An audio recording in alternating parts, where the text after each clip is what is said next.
Virginia के चुनाव results आ गए हैं और गजाला हाशमी ने रिपब्लिकन कैंडिडेट को हरा दिया है। वो अब वर्जीनिया की पहली मुस्लिम और पहली दक्षिण एशियाई मूल की लेफ्टिनेंट गवर्नर बनेंगी। सोचिए जरा, अमेरिका में भारतीय रूट्स वाली एक महिला इतना ऊंचा पद संभाल रही है। ये सिर्फ पर्सनल जीत नहीं बल्कि डाइवर्सिटी की मिसाल है। ये खबर हमें इंस्पायर करती है कि सपने बड़े देखने चाहिए। चलिए डिटेल्स जानते हैं। गजाला कौन है, बैकग्राउंड स्टोरी क्या है, थोड़ा पीछे चलते हैं। गजाला हाशमी का जन्म भारत में हुआ था, मुस्लिम फैमिली में। वो इंडिया से अमेरिका शिफ्ट हुई और वर्जीनिया में सेटल हो गई। प्रोफेसर रही, नॉर्थ वेस्टर्न कम्युनिटी कॉलेज में पढ़ाया। 2019 में वर्जीनिया स्टेट सीनेट की पहली मुस्लिम और एशियन अमेरिकन मेंबर बनी। सोचिए, एक इमिग्रेंट फैमिली से आकर इतना स्ट्रगल, ये उनकी जर्नी हमें मोटिवेट करती है। क्या आप जानते थे वो हिजाब पहनकर भी पॉलिटिक्स में एंट्री कर रही थी? चुनाव का बैकग्राउंड क्या हो रहा था वर्जीनिया में, चलिए इसकी डिटेल जानते हैं। वर्जीनिया अमेरिका का एक स्विंग स्टेट है, मतलब कभी डेमोक्रेट्स कभी रिपब्लिकन्स। 2025 की गवर्नरशिप इलेक्शन में डेमोक्रेट्स ने क्लीन स्वीप किया। अब्बास अकील गवर्नर बने और गजाला उनकी डिप्टी। रेस टाइट थी, गजाला ने 52% वोट झटके। ये जीत डेमोक्रेट्स के लिए बूस्टर है, खासकर इमिग्रेंट वोटर्स और वुमेन वोटर्स से।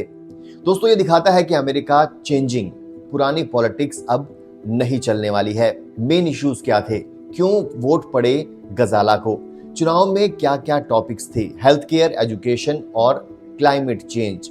गजाला ने प्रॉमिस किया कि वो अफोर्डेबल हेल्थ केयर लाएंगी, स्कूल्स को बेहतर फंडिंग देंगी और गन कंट्रोल पर सख्ती करेंगी। रिपब्लिकन्स ने इकोनॉमी और टैक्स कट्स पर फोकस किया, लेकिन वोटर्स ने गजाला की डाइवर्सिटी और प्रोग्रेसिव व्यूज को चुना।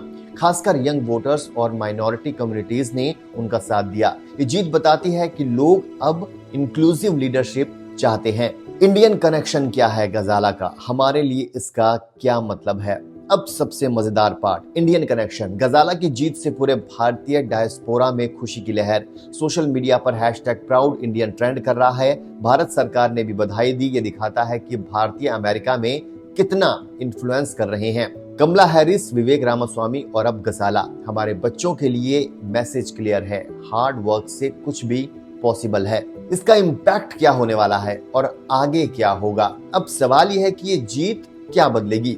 लेफ्टिनेंट गवर्नर के तौर पर गजाला स्टेट सीनेट को प्रेसाइड करेंगी, ट्राई ब्रेकर वोट देंगी। वर्जीनिया पॉलिसीज में डाइवर्सिटी बढ़ेगी, इमिग्रेशन रिफॉर्म्स, वुमेन राइट्स पर फोकस। नेशनल लेवल पर भी डेमोक्रेट्स को बूस्ट मिलेगा, खासकर 2028 प्रेसिडेंशियल रेस में। लेकिन चैलेंजेस भी हैं, रिपब्लिकन ओपोजिशन।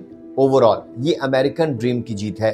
तो दोस्तों, गजाला हाशमी की जीत हमें याद दिलाती है, बैकग्राउंड कुछ भी हो, डिटर्मिनेशन से टॉप पर पहुंचा जा सकता है। फिलहाल के लिए इतना ही, बने रहिए हमारे साथ।